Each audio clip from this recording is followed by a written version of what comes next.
In a 1958 letter to Deborah Webster, J.R.R. Tolkien wrote that, for him, the most significant element of his biography was that I am a Christian, which can be deduced from my stories, and in fact, a Roman Catholic. Tolkien was a committed Catholic from the moment of his childhood conversion to the moment of his death in 1973. Few facts about the man are better known, nor better established than this one. Yet I believe it is important to state up front in a talk entitled Tolkien the Post-Christian. I have no intention of casting doubt upon the depth of Tolkien's devotion and its profound influence on his literary mythology. Scholars have explored this subject at length, including many presenters in this seminar. No, I will not attempt to argue that Tolkien was somehow not a Christian today, nor seek to dismiss Christian readings of his legendarium. Instead, I will argue that his work, and especially The Lord of the Rings, which celebrates the 70th anniversary of its full publication this year, may be understood as post-Christian literature for a post-Christian age.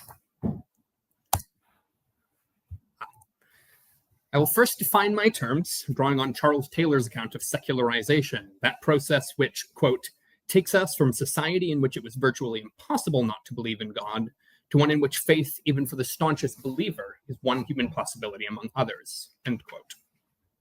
I will then situate Tolkien in the milieu of post-Christian re-enchantment, which prevailed from the late 19th through early 20th centuries, as a variety of movements, artistic, cultural, social, and spiritual, sought to respond to the felt inadequacy of both pre-modern Christianity and modern secularity. Finally, I will turn my attention to The Lord of the Rings as the capstone and culmination of Tolkien's legendarium, a work which powerfully evokes enchantment without making the exclusive ethical or ontological claims of religion. Both narratively and in its very nature as fantasy literature, it tells the story of an enchanted world in the process of unraveling itself. Yet it does not abandon hope for a meaningful life. And this, I believe, accounts for much of its lasting power. Now, as my listener might be able to tell, this is an ambitious project, overambitious, in fact, better tackled in a book than in a research talk. And to that, my answer is an enthusiastic yes. Hence the qualifier, a proposition, in my title. My paper seeks to synthesize many years of reflection upon the relationship between Tolkien's faith and his fiction, between the times in which he wrote and the times in which he continues to be read.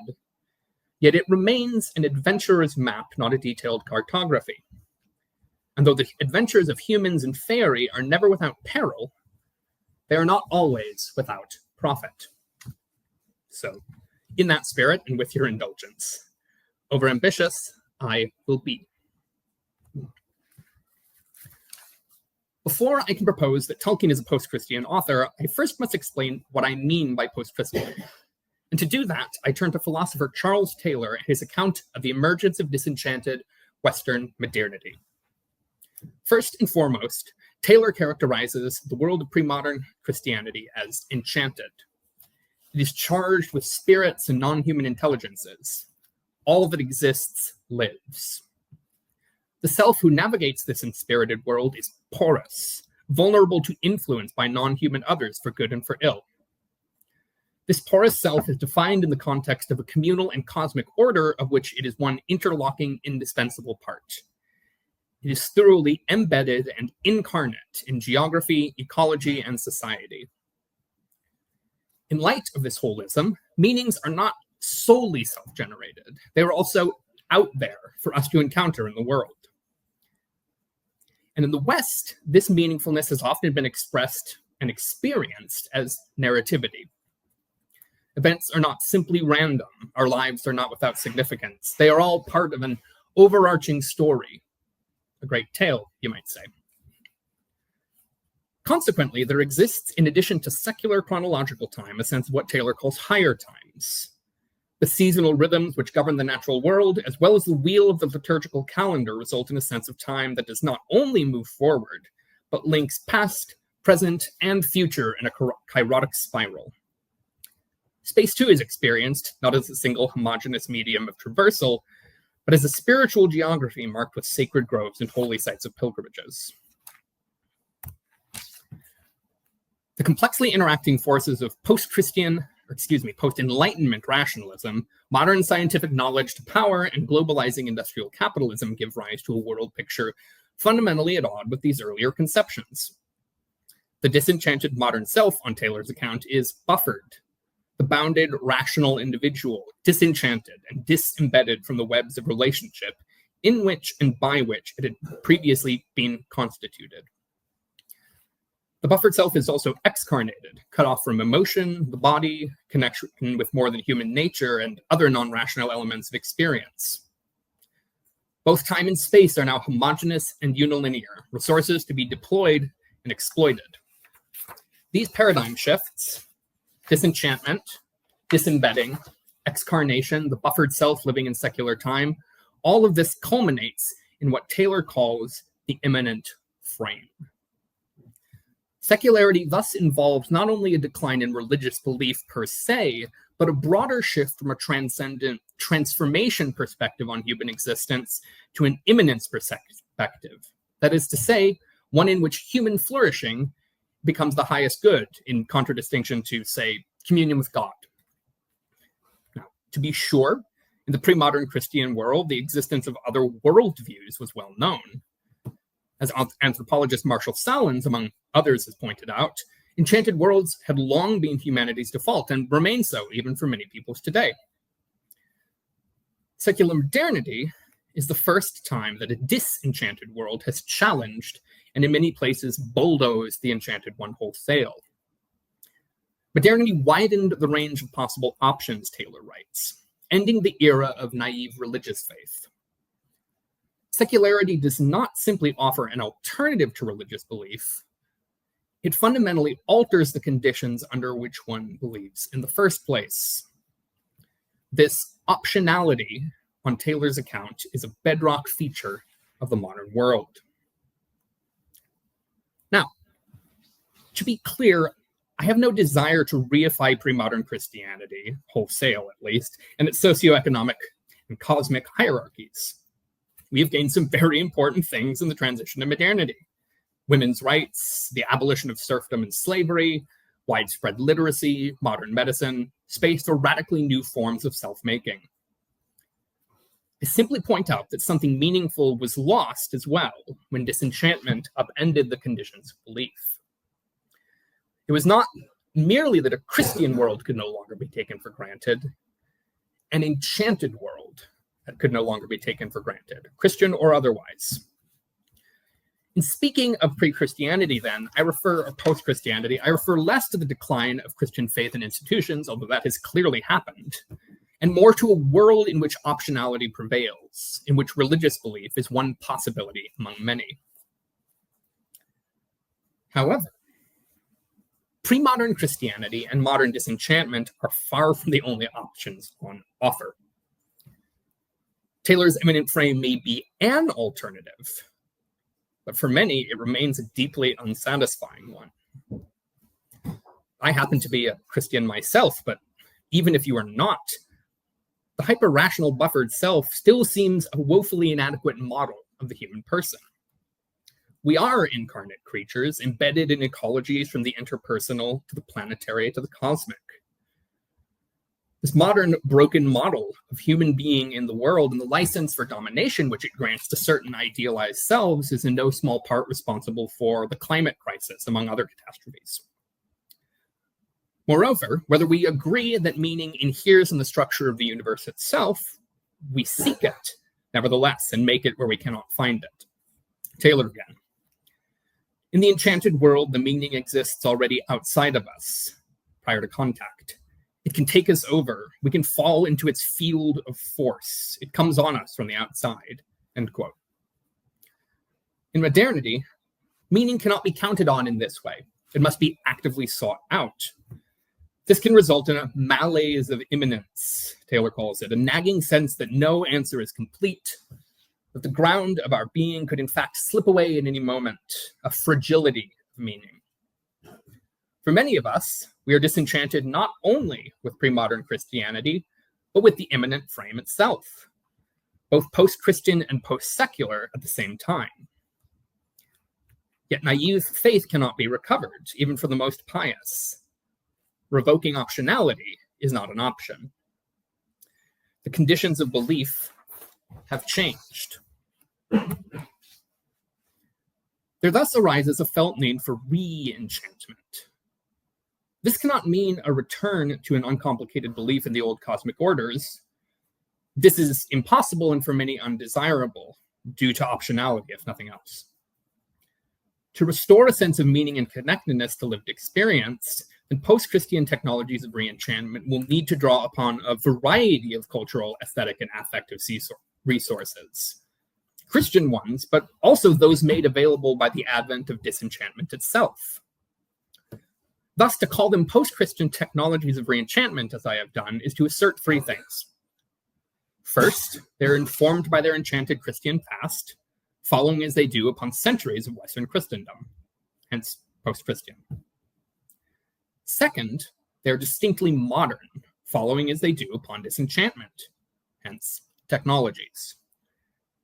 And third, they seek to render the world meaningful and wondrous in the wake of both enchanted Christianity and the immanent frame, hence re-enchantment.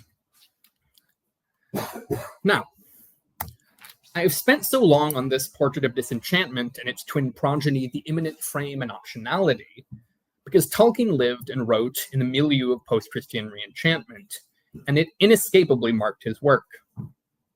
In addition to and alongside his Roman Catholicism, Tolkien was steeped in its discourses, personally, professionally, and creatively. I will highlight 5 technologies of re-enchantment, which I consider to be of central importance to Tolkien's biography and creative endeavors. Modern philology, romantic theories of poesis, the rise of myth and folklore studies, romantic nationalism, and the transformation of religious sensibilities, Christian as well as non-Christian, which sought to respond to modernity's radical break. Now, I can't explore each of these subjects in anything like the depth they deserve. Instead, I want to take a broad approach and situate them as technologies of re-enchantment with which Tolkien was intimately involved, supporting my tentative claim for him as a post-Christian writer. Now, the influence of Tolkien's philological training on his creative work is enormous and unquestionable. Tom Shippey has provided the seminal accounts of how Tolkien reconstructed asterisk realities from the traces of ancient legends, just as a philologist reconstructs asterisk words from the traces of ancient languages. The theory of an Ursprache, such as Proto-Indo-European, which then decayed into various modern languages, has its roots in the German Romanticism of the late 18th and early 19th centuries. This Stammbaum theory of language development, pioneered by Romantic philologists such as Wilhelm von Humboldt and August Schleicher, depends on 2 distinctly post-Christian developments. First, the modern scientific method, making philology the science of language. And second, a sense of evolutionary deep time, in contrast to the static cosmic orders of pre-modernity. The traces of ancient language, which are the bread and butter of modern philology, can be likened to linguistic ruins. And as Taylor writes, quote, "Ruins are one of our routes of access to deep time. They connect us to an unrecoverable past, a partly lost world. There is a profound and moving truth in the construal of the world as not fixed, but evolving." This element of philology, its deployment of scientific method to reach toward a long-gone past, is built into the structure of Tolkien's legendarium. As Verlyn Flieger's unsurpassed study Splintered Light makes very clear, Tolkien was influenced profoundly by fellow inkling Owen Barfield's concept of original semantic unity. In their origins, Barfield suggests, words such as the Hebrew ruach, translatable into English as wind, breath, and spirit, in fact meant all of these at once.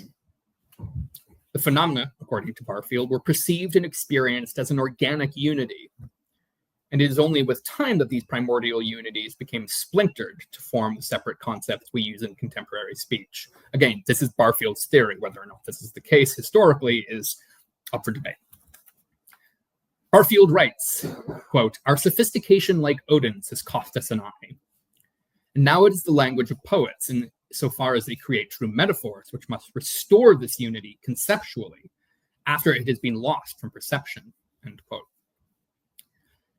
Modernity has splintered the light, and it is therefore the task of the artist, as both Barfield and Tolkien understand it, to put the pieces back together.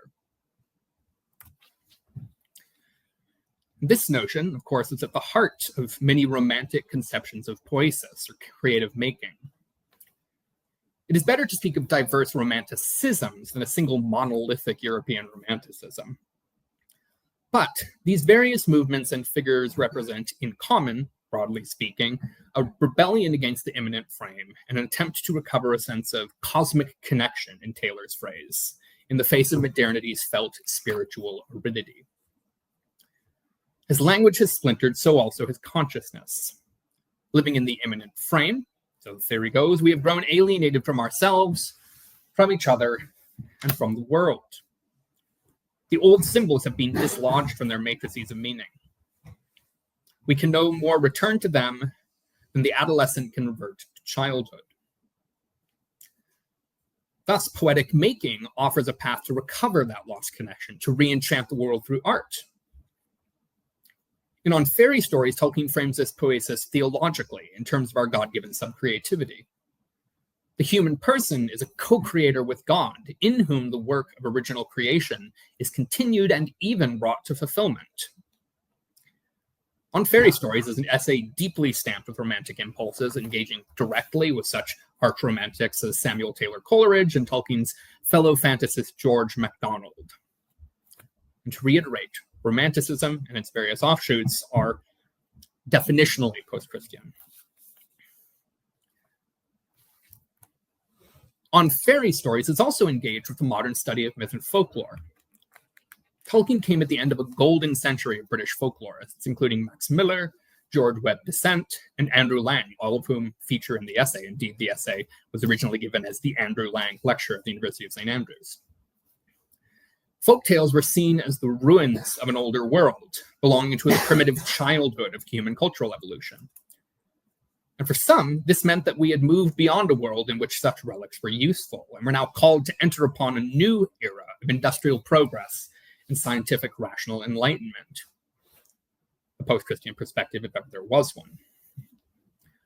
Per historian of paganism Ronald Hutton, quote, the hidden subtext of both of the greatest British exponents of the comparative folklore method, Edward Burnett Tyler and James Fraser, was to discredit religion in general, and Christianity in particular, in order to assist the progress of humanity towards a more perfect rationalism, end quote. For other folklorists, whatever the story's relation to facticity, they embodied the distinct culture and language of the peoples to whom they belonged, and could thus be used as the raw material for forging a common national mythology expressing the soul of the folk, as Dimitra Fimi has explored at length. From the Celtic twilight of Irish nationalism to the Grimm's meticulous collections of Märchen, such mythopoetic projects were everywhere in Tolkien's time, at least in Europe. Especially significant was Elias Lönnrot's Finnish Kalevala, which inspired Tolkien's own project of reconstructing a mythology for England. Primary world mythopoesis as post-Christian re-enchantment. This surge in interest in folklore and mythology was both motivated by and fed into nationalist movements of the 19th and early 20th centuries. The nation-state per se is a creature of modernity, but the specifically romantic nationalism that prevailed in Tolkien's milieu was a response to the loosening of the bonds, linguistic, cultural, and political, of the imagined community of Western Christendom. In the wake of disenchantment, Benedict Anderson writes that, quote, the search was on, so to speak, for a new way of linking fraternity, power, and time meaningfully together. A shared linguistic heritage, and therefore a shared narrative heritage, was critical to the social imaginary of the modern nation. I have just mentioned Tolkien's dream of forging a mythology for England from the fragments of Old English legends. It was an ambition he was forced to abandon. In the face of both its practical and its imaginative impossibility, there was too little raw material to work with in the way of pre-Christian English folklore, and his secondary world quickly took on a life of its own. That he remained a devotee of Little England, however, or that the discourses of fin de siècle of European nationalism course throughout his work, is well documented. And as Roger Griffin writes, the modern nation is a post-Christian project, quote, the elaboration of a worldview and ritual forged both from tradition and newly improvised, invented elements capable of supplying the new nomos, the new communal identity, the embryonic modern community. It is, of course, perfectly possible to be both a religious believer and a nationalist, as Tolkien was, and as many people are. But for theologian William Cavanaugh, the emergence of modern nationalism represents a shift in the locus of belonging and identity, a transfer of the holy from the church to the state, as he calls it. And such a transfer is only thinkable in a post-Christian world. This last point indicates that disenchantment and the emergence of the immanent frame did not eradicate the religious impulse. Rather, those impulses sought new expressions. In Britain alone, esotericism, neo-paganisms, and occultism flourished during the years of Tolkien's peak creativity, from the Hermetic Order of the Golden Dawn to theosophical societies. The 1930s to the 1950s, that is, the period of the Lord of the Rings composition, saw the notion of an indigenous Celtic triple goddess rise to popularity through the writings of poet Robert Graves and Egyptologist Margaret Murray, among others. Again, this was a popular notion. Whether such a thing existed, historically speaking, is up for debate, depending on the historical record. Likewise, Gerald Gardner's Witchcraft Today, a founding text of Wiccan neo-paganism, was published in 1954, the same year as the Fellowship of the Ring. This is not at all to suggest that these figures or ideas directly inspired Tolkien, though it is worth noting that Charles Williams was a longtime member of the Fellowship of the Rosy Cross, founded by Arthur C. Waite of tarot fame, and Owen Barfield was an anthroposophist, a successor movement to Theosophy founded by Rudolf Steiner. Even if the Roman Catholic Tolkien was never personally drawn towards such movements, I find no evidence that he was, they were part of his broader social and cultural milieu, and indeed the milieu of his fellow Inklings. But Tolkien's Catholicism can also be seen in a paradoxical but nevertheless important sense in a post-Christian light.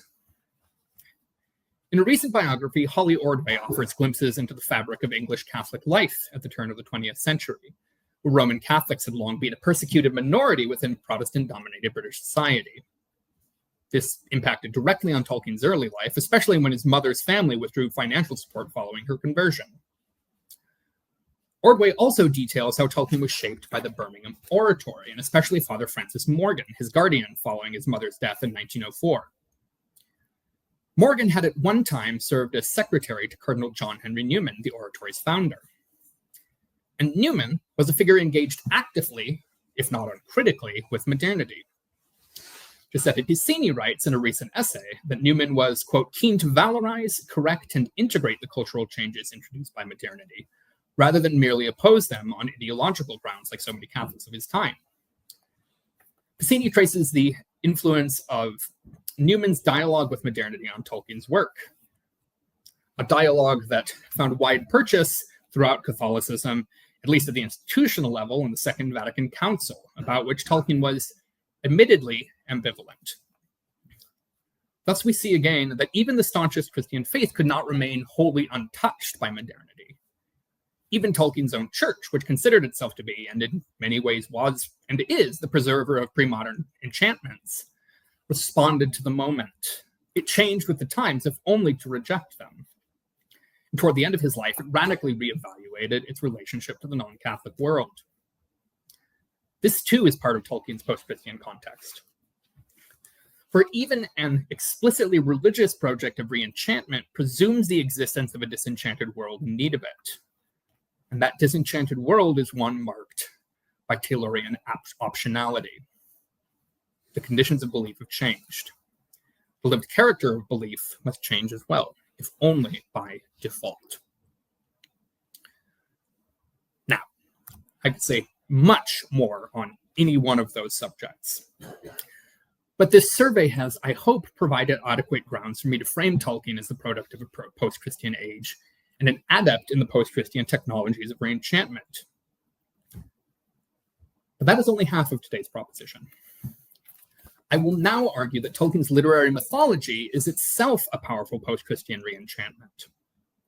I focus on The Lord of the Rings for a few reasons. First, it is far and away Tolkien's most popular and beloved work, the cornerstone of his literary and cultural legacy. It is also the capstone of his legendarium. It completes the grand mythic cycle which began with the Ainulindale, the music of creation, and is, in my view, his masterpiece. It is also a tale in which decisions are made not with reference to faith, but rather to duty and to hope, which takes place at the level of imminent enchantment, but cannot be contained within the iron bars of the imminent frame. It tells the sad story of an enchanted world's ending while still offering hope for future in its wake. And through its very nature as fantasy, as I say, it offers a form of reenchantment that's uniquely suited to the post-Christian world. Regarding ethics, let us take the last debate as a paradigmatic example. So as a reminder, the return of the king, the battle of the Pelennor fields has been won, and now the captains of the West must decide their next move. Will they give in to the despair that claimed the life of Denethor? Will they strengthen the defense of Minas Tirith and wait there for Sauron's next onslaught? Gandalf counsels neither. They must ride in force against the Dark Lord, not to defeat him on the battlefield, but to keep his eye trained upon them and not upon the ring-bearers. As Gandalf says, quote, "Other evils there are that may come, for Sauron is himself but a servant or an emissary. Yet it is not our part to master all the tides of the world, but to do what is in us for the succor of those years wherein we are set, uprooting the evil in the fields that we know, so that those who live after may have clean earth to till. What weather they shall have is not ours to rule." The wizard's words capture the noble, yet in many ways thoroughly this worldly ethos of the Lord of the Rings. Participants in the last debate evince a sense of duty, a calling to a higher purpose, and hope for this world, not another. The War of the Ring is a desperate defense of truth and beauty and goodness, but it is not a holy war, not in the overt sense. Its participants do not choose with eternity in view, but rather the lives and well-being of those who may come after them.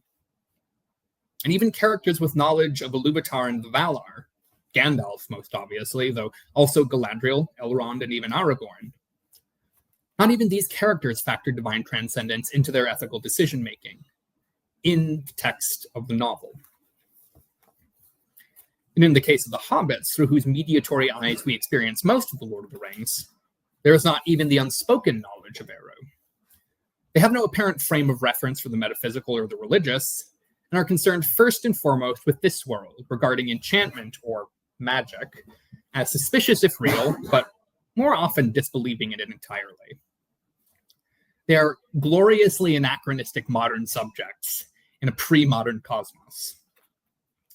But even beyond the boundaries of the Shire, religious customs and overt reference to transcendence are vestigial, limited to such bare-bones practices as the silent Gondorian grace at mealtimes, which Faramir leads in Henethanun. Similarly, when Sam glimpses the star shining in the depths of Mordor and intuits that the shadow was only a small and passing thing, there was light and high beauty forever beyond its reach. The reader familiar with the Silmarillion will know that this is the light of Silmaril, bound upon Earendil's brow. And this harkens back in turn to the holy light of the two trees, and beyond that, to the primordial light which was before all things. But Sam's response to this vision is not prayer. He comes to rest in his friendship with Frodo. Thoroughly imminent, and no less significant on that account. Love is one of the values that drives Sam's decision-making. Love for Frodo, for his friends, for the Shire. But there is no sense here or anywhere else in the text that he loves as an act of religious devotion. And this is an important point, for it is the text that readers actually encounter when they read The Lord of the Rings. And in that text, Tolkien has intentionally removed almost all references to his mythopoeic deity. In what essayist Abby Roberts has dubbed the letter that launched 1,000 takes, Tolkien writes to Jesuit Robert Murray, quote, "The Lord of the Rings is, of course, a fundamentally religious and Catholic work. Unconsciously so at first, but consciously in the revision. That is why I have not put in or have cut out practically all references to anything like religion, to cults or practices in the imaginary world. For the religious element is absorbed into the story and the symbolism." He does not seem to have grasped the conundrum this creates. Claudio Testi has argued that by scrubbing explicit primary world religious reference from his legendarium, Tolkien is able to keep it internally pagan, a not unproblematic word in the usage in Testi, but externally consistent with Christianity. He is thus able, so the argument goes, to have his cake and eat it. He can create a fictive pre-Christian world linked to ours through the ingenious conceit of a mythical proto-prehistory. And Middle-earth is an imaginative past of our own world. And yet his heroes can remain pagan saints who do not fall into the sin of idolatry. They are, in Tolkien's own words, the inhabitants of a, quote, monotheistic world of natural theology. Such a world picture is implicitly founded on an assumption that humans are natural monotheists and that polytheism is a corruption of our native religious tendencies. This was a common belief in the circles of Tolkien's day, but it is also, if primary world evidence is anything to go by, not particularly true. In the words of Stephen Murillo, quote, "If our standard of judgment is the actual history of human societies, this would seem to constitute perhaps the most unrealistic aspect of Tolkien's work," end quote.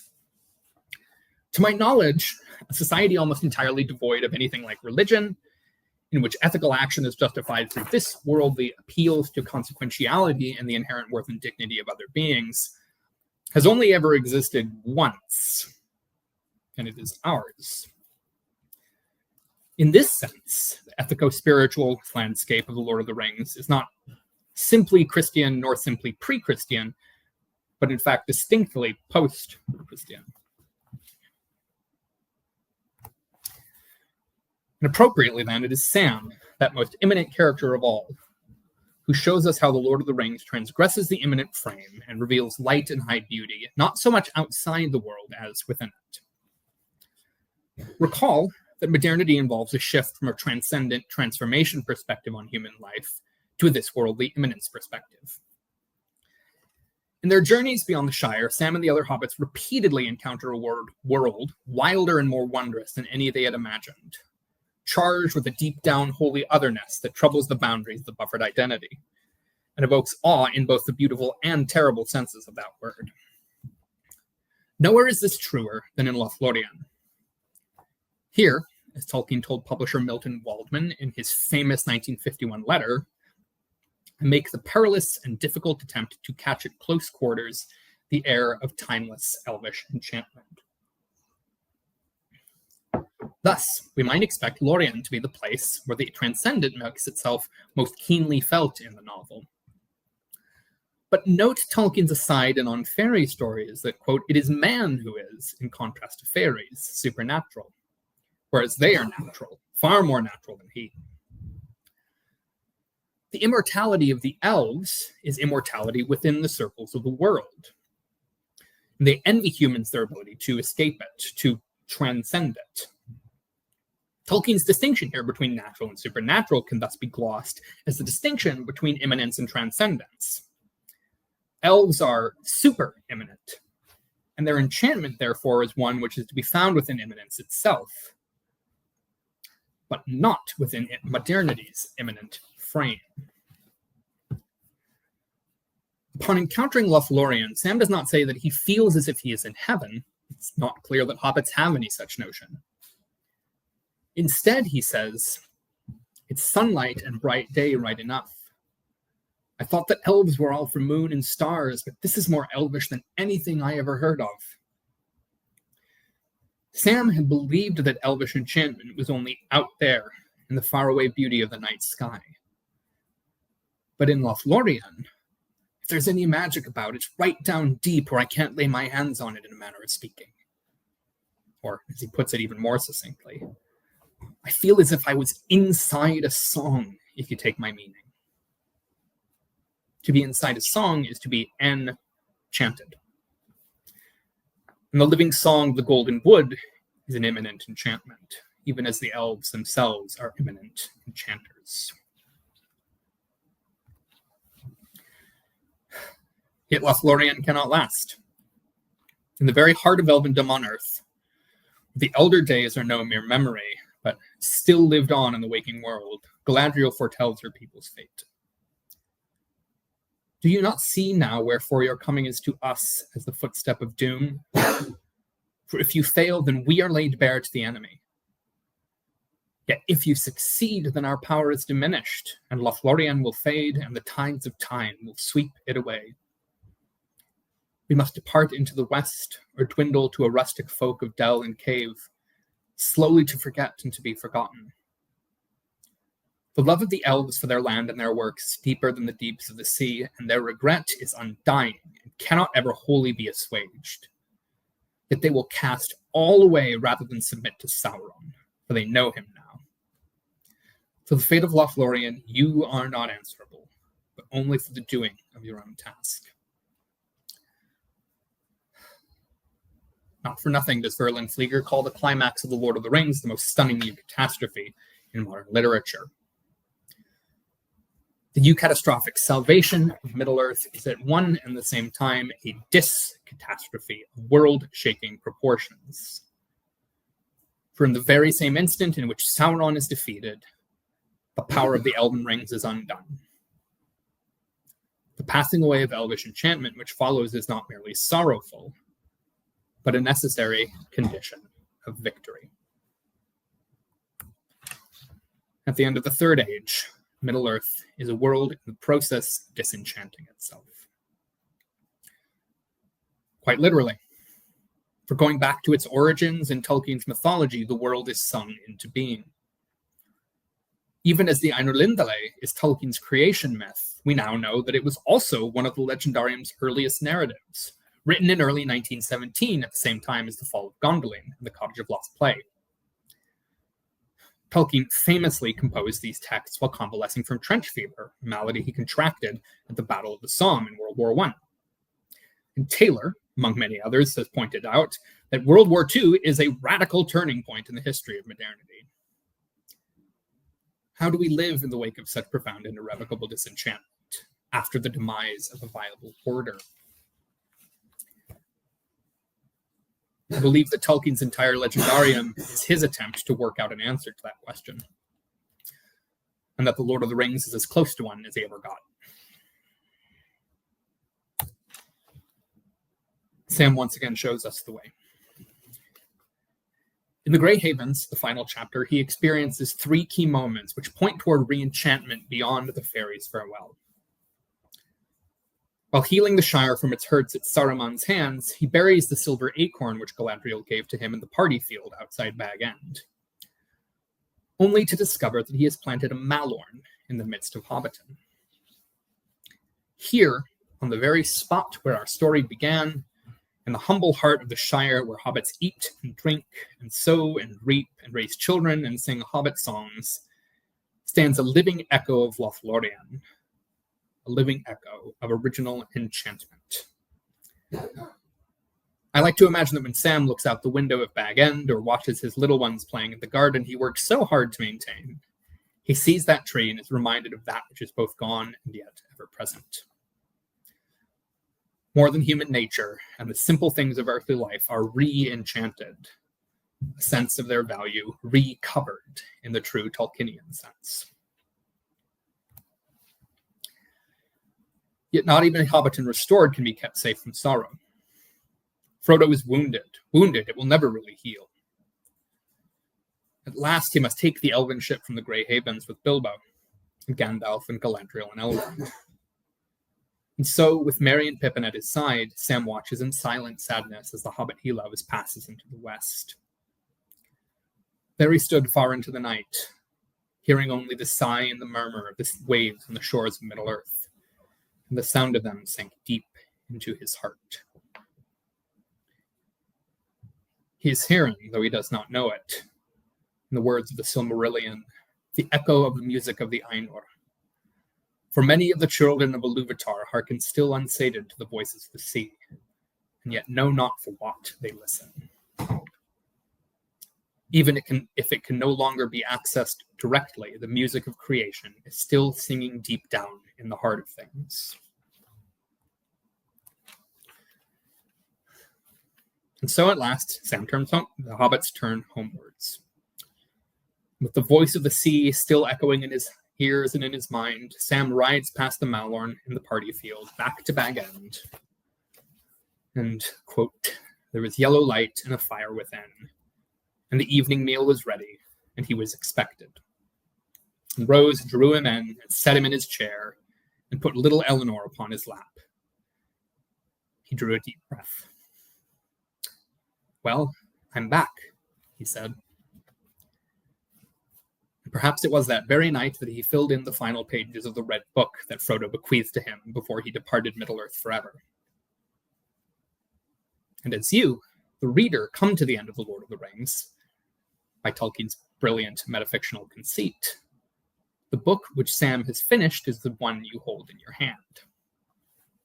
And you close the book. The spell lifts, the enchantment fades, you are back out in the primary world again. And now it is your task to live a meaningful life in disenchantment's wake.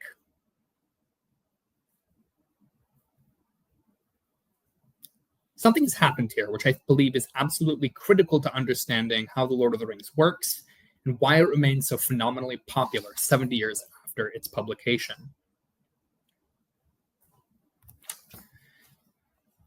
In a recent article in the journal Mythlore, I argue that religion, sociologically speaking, and fantasy fiction can both be understood as projects of enchanted world building.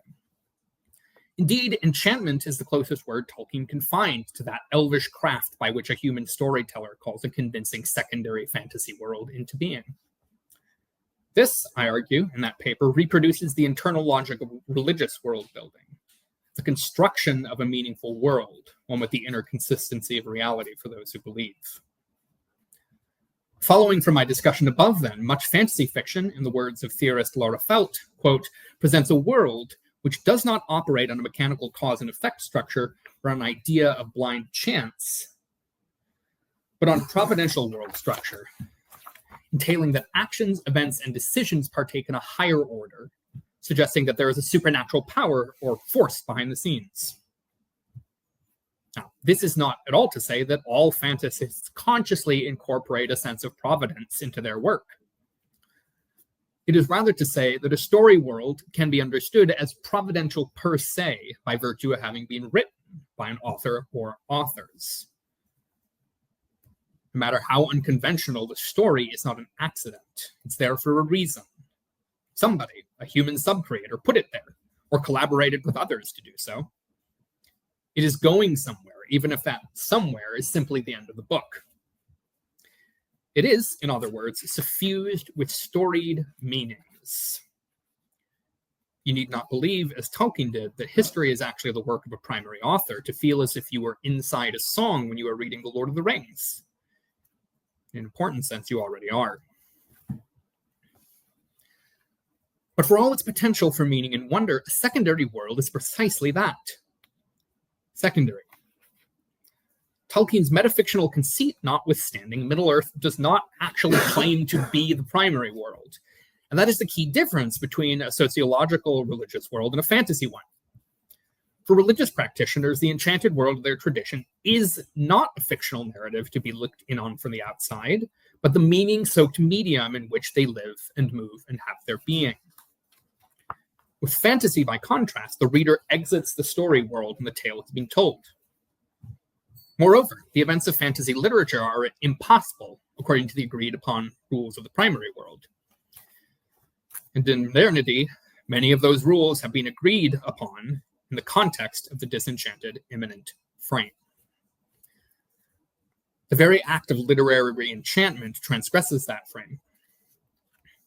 And thus, like all fantasy, The Lord of the Rings wears its fictionality, its secondariness on its sleeve. To be sure, religion also makes claims that push against the disenchanted consensus, but for the believer, the internal logic of the tradition always takes precedence. A religious world is primary and monocosmic. As far as the faithful are concerned, it is the world. But the enchanted world of Middle-earth is secondary and polycosmic, one possible world among many. That is to say, belief is optional. You need not subscribe to the Lord of the Rings' primary reality to be enchanted by it. In point of fact, it only works because it is not real.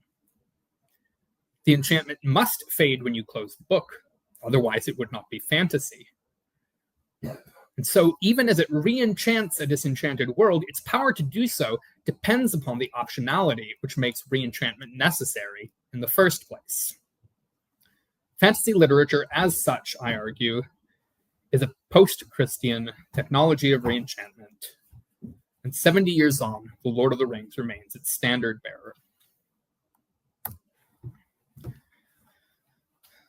Moving toward our conclusion today, Taylor writes that if the post-romantic creative arts are to reconnect us with the depth dimension of life, they must practice what he calls epistemic retreat. They must bypass the philosophical objections to belief in cosmic orders, but generate in the reader the felt sense of a reality higher and deeper than the everyday world around us. That's a quote from him. Such artworks evoke, quote, a powerful experiential sense of cosmic order, but stop short of affirming the reality of these orders in the objective world beyond human experience. This leaves open the space for multiple underlying accounts of art's significance. You and I can have deeply felt sense that something is meaningful, but wildly divergent explanations for how and why. Artworks which practice epistemic retreat are, in Taylor's words, quote, grounded in the power of the experience, whereas the underlying story has to draw on beliefs about the universe, God, the life force, or human depth psychology, or whatever. These new artworks will in turn move us in new ways, will in fact make it possible for us to experience new meanings, quote, which can only take shape for us and hence fully enter our experience thanks to their articulation in a work of art. These meanings, so Taylor says, were not possible under the old dispensation because the lived realities which call for them did not exist. New conditions of belief, new social imaginaries, new forms of experience necessarily open up new articulations. Taylor again. The new situation of the poet, no longer able or willing to draw upon established orders, doctrines, categories, was bound to carry new meanings, if only those intrinsic to the new predicament of disenchantment. From a feeling of bereavement and despair at what was lost, to a sense of excitement and resolve at the new powers and challenges. He could be describing The Lord of the Rings. Tolkien's novel expresses the new predicament of disenchantment in all its tragedy and latent possibility. Through its masterful blending of the pre-Christian, Christian, and post-Christian, it captures the experience of coming after meaning, in the words of Nicholas Boyle.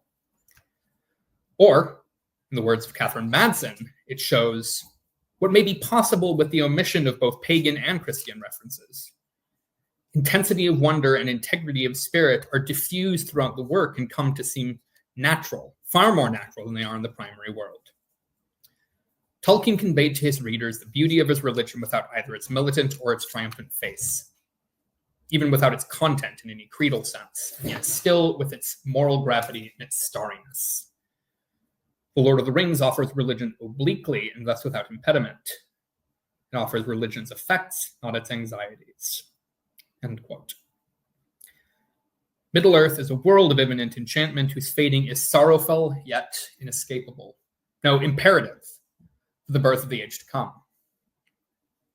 Yet even as the Lord of the Rings refuses to abandon hope, it explicitly and definitionally disavows its own reality, and then retreats epistemically, leaving the field wide open to multiple accounts of its significance.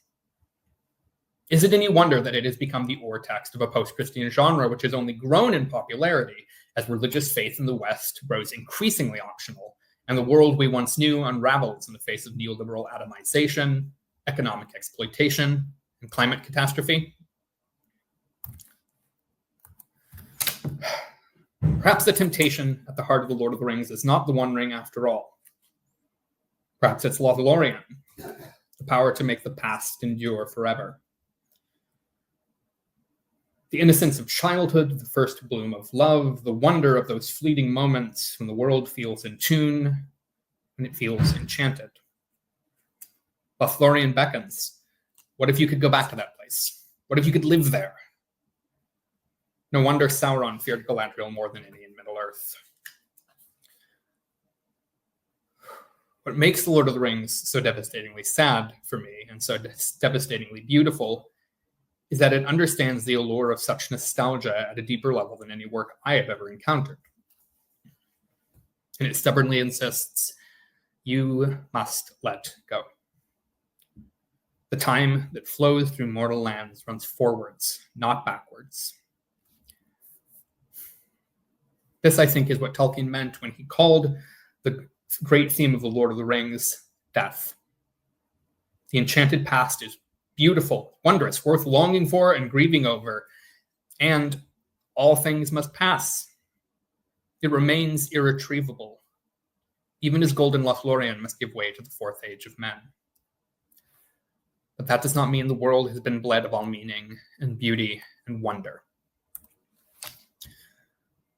The Lord of the Rings speaks to and from the heart of a post-Christian world where enchantment has not wholly vanished, but where it must be sought in forms other than those we thought we knew.